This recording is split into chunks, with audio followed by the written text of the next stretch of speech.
In our international relations, we have faced challenges to our territorial sovereignty, and we will assert our rights and interests in the same fair and pacific way that we have always done.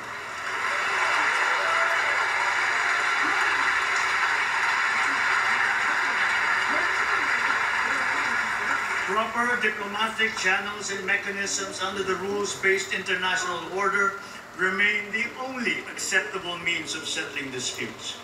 Peace and community building will always be our clarion call, especially when the country serves as chair and the host of ASEAN Summit in 2026. We continuously try to find ways to de-escalate tensions in contested areas with our counterparts, without compromising our position and our principles.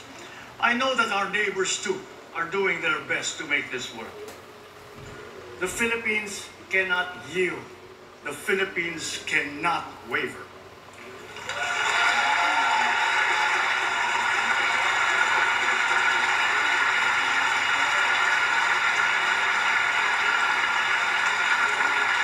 We are now more conscious as a people and strategic in heightening our aerial and maritime domain awareness.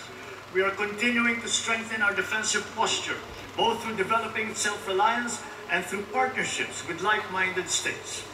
Ang West Philippine Sea ay hindi katang-isip natin lamang. Ito ay atin. Ito ay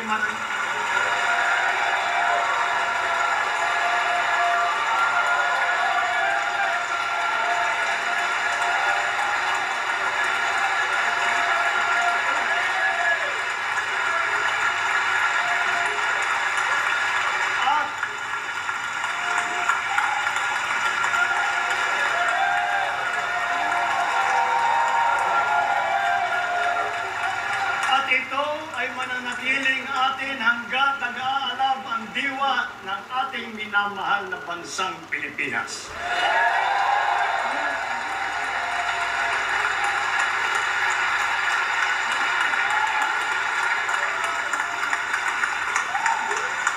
Pagtitibayin at palalaguin natin ang kamalayan at kaalaman ng buong bansa at titiyakin na maipapasa natin ito sa kabataan at ating susunod na mga salinlahi.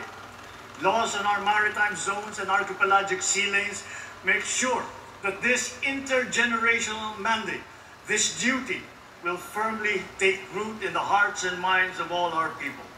Sa buong sandatang lakas, sa Coast Guard, sa ating mga mangingisda sa West Philippine Sea, tagapimpuli nyo ang taus-pusong pasasalamat ng buong bansa dahil sa inyong ginagawang pagmamatyag at sakripisyo.